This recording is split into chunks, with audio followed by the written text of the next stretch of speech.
Et il est là, Elhaj Mamadou Sylla pour... Allô? Oui, bonjour Elhaj. Oui, bonjour. Bienvenue sur FIM Bienvenue. FM en 2 minutes chrono, parce que je voulais qu'on le fasse finalement demain. Dites-nous, qu'est-ce qui a bien motivé votre participation au lancement de ces assises hier? Oui, vous savez que d'abord, je suis citoyen guinéen. Quand il s'agit d'assises nationales, on a dit assises nationales guinéennes. Donc, normalement, et à ce titre, je dois assister. En plus de ça, vous savez que Corée de Guinée que je préside, et la réunion qui a été tenue à, n'est-ce pas, l'UFDG lundi. Et donc, moi-même, je n'étais pas là-bas. Mon représentant a dit que nous, on avait pensé dire qu'il fallait partir parce qu'il s'agit quand même, n'est-ce pas, l'ouverture, lancement. C'était pas un débat, parce qu'il n'y avait pas de débat quand c'est l'ouverture sur la net. Donc, et comme on est bon Guinée, il fallait partir. Donc, ils ont signalé ça là-bas. Les autres ont dit non, que non, il ne faut pas aller et tout. Bon. Alors, le représentant a dit, bon, on va se retourner à la base, et puis le président est là-bas, on va le consulter, les autres aussi. Bon, moi, tout de suite, j'ai dit aux gens, et puis, j'ai mis le vote sur notre plateforme. Ceux qui veulent qu'on parte, je vais parler de Corée. Ceux qui veulent qu'on parte, qui disent, ceux qui ne veulent pas qu'on reste, qui nous disent aussi. Donc, et j'ai trouvé qu'unanimement tout le monde est d'accord de partir pour l'ouverture solennelle. Donc, c'est ça qui a fait que, bon.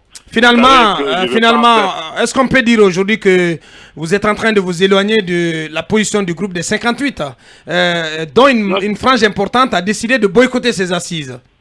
En 1 minute. Ça n'a rien à voir. Ça n'a rien à voir. Vous savez que déclaration qu'on a signée 58, comme vous dites, et on n'a jamais parlé de bouder assises, il n'y a même pas parlé d'assises là-dedans. Donc, si tu veux, on a demandé dialogue politique. Bon, on a été tous réussis dans ce cadre. Bon, et je vois que c'est deux choses différentes. Et puis voilà. Donc, voilà, vous assumez. On ne peut pas lier les deux. Bien dit. Donc, oui. Mais vous êtes quand même pour des manifestations au cas où il n'y a pas de... vos revendications ne sont pas satisfaites au sortir du mois de Ramadan peut-être.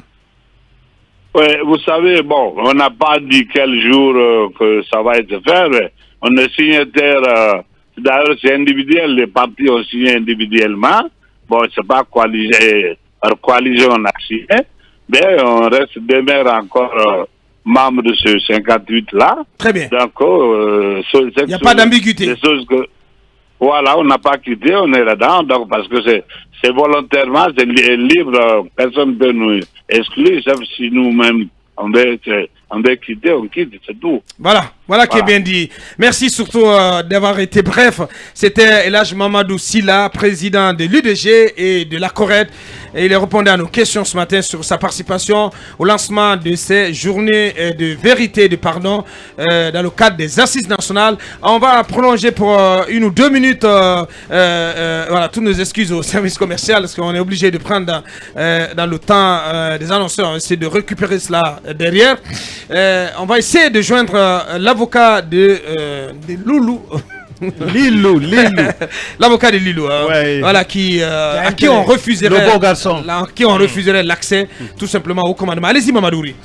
Sur l'avocat, sur le refus à l'avocat d'accéder au commandement. On a eu des retours directement sur le terrain, comme quoi tout de suite et ce matin même, on refuse l'accès à l'avocat de Lilou, et donc je crois que sa femme serait même dans les parages. Autre information, c'est que l'avocat préparerait une sorte de conférence de presse. Sans doute, il va déballer toutes les violations des droits de son client. Bien entendu. Mais en attendant, il semble prédisposé à ce que il nous le confirme tout de suite en direct. Bien. Et je pense que une fois encore, comme je l'ai dit, il faut revenir sur le respect des les droits les plus élémentaires, que ce soit Kassouri, que ce soit Lilou, que ce soit encore qui encore, il leur reprochait quelque chose, le mieux à faire c'est de respecter leurs droits. Et c'est en cela qu'on serait en train de, en harmonie avec les déclarations du colonel au lendemain de sa prise de pouvoir, comme quoi on ne ferait plus les choses comme avant, y compris les transitions d'avant. Donc là, dans cette situation, je pense qu'on est tout simplement en dehors de cela. Et Mohamed Kaba a lâché quelque chose tout à l'heure en disant il faudrait que monsieur le haut commandant de la gendarmerie fasse un tout petit peu attention. Bien, malheureusement, voilà, on ne pourra pas avoir l'avocat, Maître Silla, donc qu'on n'arrive pas du tout à joindre.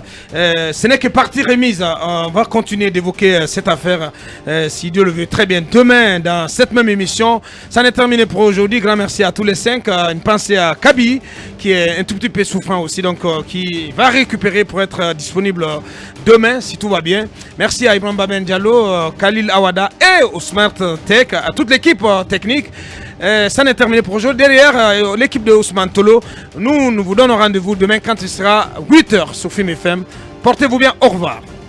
Vous êtes Mirador, la grande messe de l'investigation journalistique, la plus grande tribune politique de la Guinée. Avec Aboubacar Diallo, Talibé Bari, Mamadou Ouri Diallo, Akoumba Diallo, Kabinet Fofana, Mohamed Kaba, Ibrahima Lincoln Souma, Mamadou Diambaldé.